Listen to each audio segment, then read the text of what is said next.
Hi, my name is Julia Croft. I'm 24 years old. I'm originally from Christchurch, but I live in Wellington. I've recently graduated from Te Whakaari, and at the moment I'm just finishing off devising a show called The Mountain for the Wellington Fringe Festival.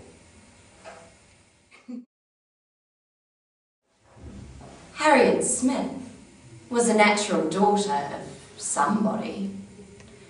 Somebody had placed her several years back at Mrs. Goddard's school, and somebody had lately raised her from the condition of scholar to that of parlour boarder. She was a very pretty girl, and her beauty happened to be of a sort which Emma particularly admired. She was short, plump, with a fine bloom, blue eyes, and a look of great sweetness.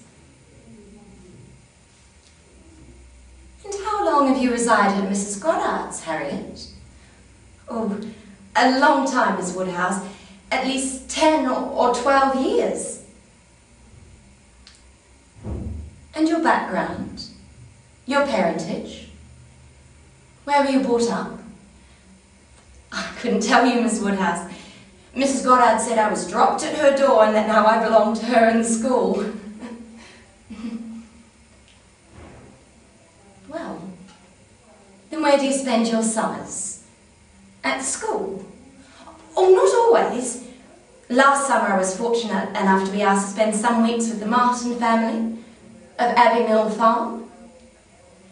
Mrs. Martin was most insistent that of all the girls I should be asked to stay with them and help with the fruit picking and the curing. And both the Miss Martins were so eager to make me feel part of the family.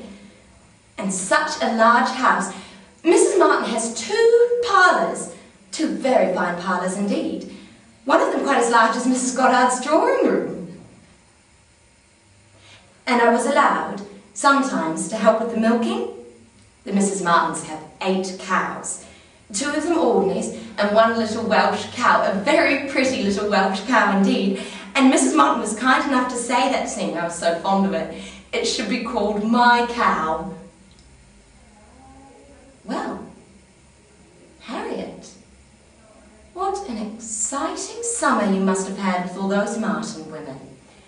And what... Oh, no, Miss Woodhouse. It's not just Mrs. and Miss Martin. Isn't it? No. Mr. Martin was also very considerate and courteous towards me. Mr. Martin, the husband of Mrs. Martin? No. Mrs. Martin is unfortunately a widow. Mr. Martin is her son, who runs the farm. I see. He would always join in all our evening games and encourage me to walk with him sometimes when it was dark. He once went 3 miles round in order to bring me some walnuts because I happened to mention how fond I am of walnuts. And he got his shepherd son in the parlour one night to sing for me. Was that the large parlour or the small one? The larger one. Mr. Martin sings a little himself. He appears very accomplished in everything he does. Once, when I was with him, he was bid more for his wool than anybody else in the country. I believe that everybody speaks well of him. Mrs. Martin told me once it was impossible for anybody to be a better son, and that she was sure whenever he married he would make a good husband. Not that she was in any hurry for him to marry, of course. Of course. What sort of looking man is Mr. Martin? Oh, not handsome. Not at all handsome. I thought him very plain at first, but I do not think him so plain now. But did you never see him? He is in Highbury every now and then, and he is sure to ride through every week on his way to Kingston. That may be. And I may have seen him 50 times, but without having any idea of his name. A young farmer, whether on horseback or on foot, is the very last sort of person to raise my curiosity. The yeomanry are precisely that order of people with whom I feel I can have nothing to do. Oh, yes, Miss Woodhouse.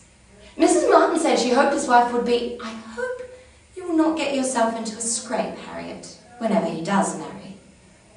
I mean, as to being acquainted with his wife. There can be no doubt of you being a gentleman's daughter, and you must support your claim to that station by everything within your own power, or there will be plenty of people who will take pleasure in degrading you. Yes, to be sure, I suppose there are.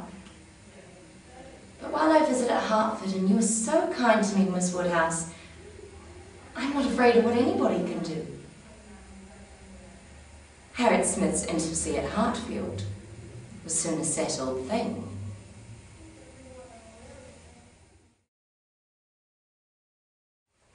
Dona nobis pacem pacem, dona nobis pacem,